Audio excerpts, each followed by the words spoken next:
Hello everyone, welcome to back my channel. কেমন আছেন সবাই? আশা করি সবাই ভালো আছেন। আজকে আমি আপনাদের সাথে শেয়ার করব সবজি রান্না।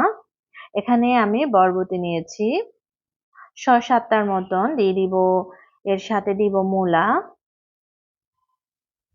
মানে সবজি বলতে সবজি শীতকালীন সবজি যা পাওয়া যায় আর কি, আমি সবগুলো দিয়ে আমি আজকে সবজি রান্না করে দেখাবো আপনাদের সাথে। আশা করি ভিডিওটি আপনাদের খুবই ভালো লাগবে। আর স্কিপ না করে আপনারা পুরোপুরি ভিডিওটি দেখে নেবেন। শীতকালে কিন্তু সবজি রান্নাটা অনেক মজার হয়ে থাকে। শীতকাল আসলে হচ্ছে মিক্সড সবজি রান্না করা।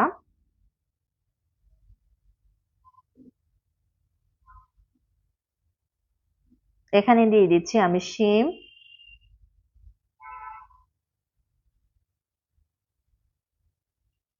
আমি চিংড়ি দিয়ে রান্না করব। নিয়েছি কাঁকরোল।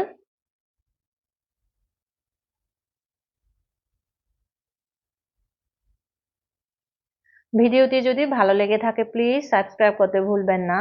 আর লাইক শেয়ার কমেন্ট করে আমার পাশে থাকবেন। সবাই আমাকে সাপোর্ট করবেন। আমি কাঁকরোলগুলোকে ২ টুকরো করে নিলাম। এরপর আমি দিয়ে দিচ্ছি চাল কুমড়ো। এই চাল কুমড়োটা হচ্ছে আপনার জমির চাল কুমড়ো, মানে পাহাড়ের চাল কুমড়ো। এটা কিন্তু অনেক সুগন্ধি। আমি কুমড়োটাকে ভালোভাবে ছিলে নিচ্ছি।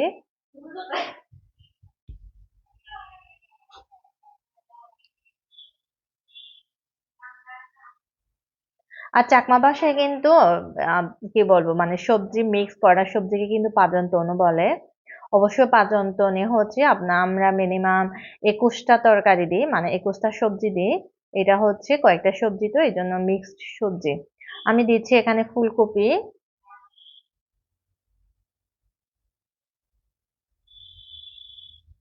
দিয়ে দিব আলু।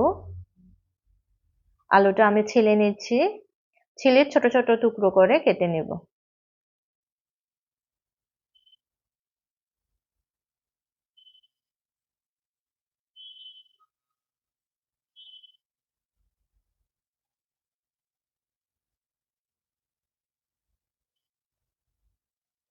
এরপর আমি সবজিগুলোকে ভালোভাবে ধুয়ে নিচ্ছি।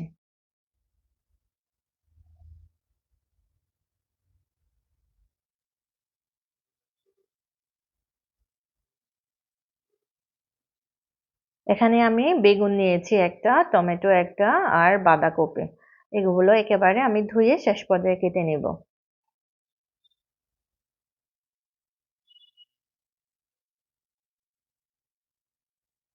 টমেটো কেটে নিচ্ছি,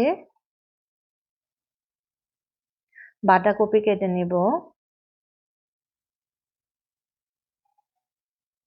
আমি এবার বেগুনটা কেটে নিচ্ছি।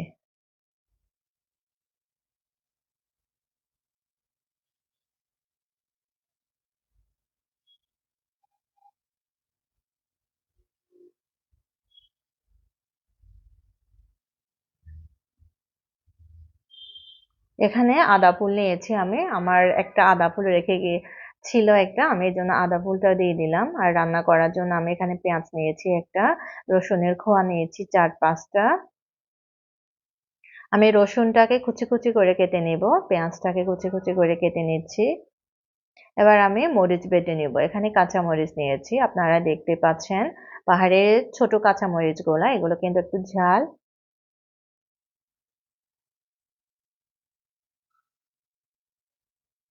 এবার পাতিলের মধ্যে আমি তেল দিয়ে দিলাম।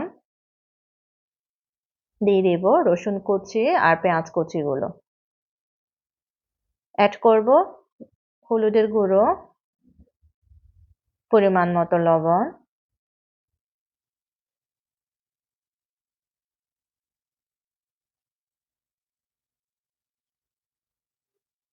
এবার দিয়ে দিব আমি কাঁচা মরিচ বাটা, লাল মরিচের গুঁড়ো, আর দিয়ে দিব সামান্য জিরে গুঁড়ো।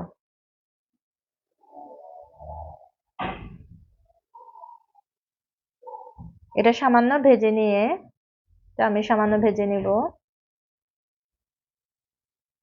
এবার দিয়ে দিচ্ছি চিংড়ি। আমি এখানে চিংড়ি নিয়েছি 10-12টার মতন। এবার আমি চিংড়িগুলোকে ভালোভাবে ভেজে নিব। আমার চিংড়িগুলো লাল হয়ে আসলে এখানে দিয়ে দিব সামান্য পানি। পানি দেওয়ার পরে আমি 5 মিনিটের মতো সিদ্ধ করে নিব।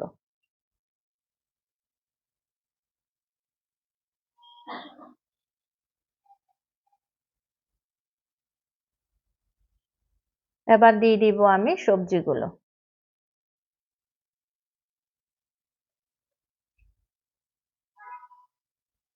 শীতকালে কিন্তু সবজি অনেক মজা, আর নানা ধরনের অনেক সবজি পাওয়া যায়।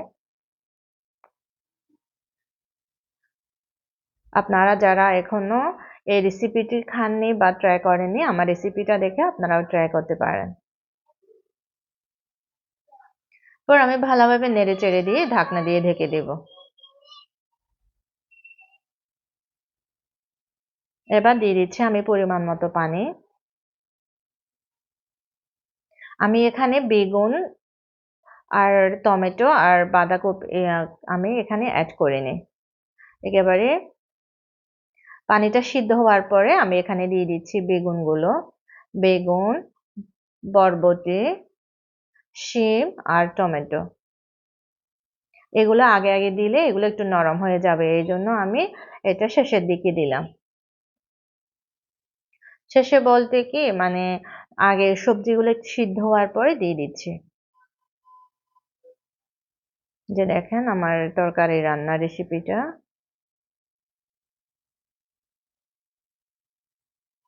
কি সুন্দর একটা কালার আসছে। আর তরকারির রান্নাটা কিন্তু খেতে অনেক মজা হয়েছে। এরপর আমি দিয়ে দিচ্ছি ধনিয়া পাতা। শীতকালীন সবজিতে কি ধনিয়া পাতা না দিলে হয়? অনেক।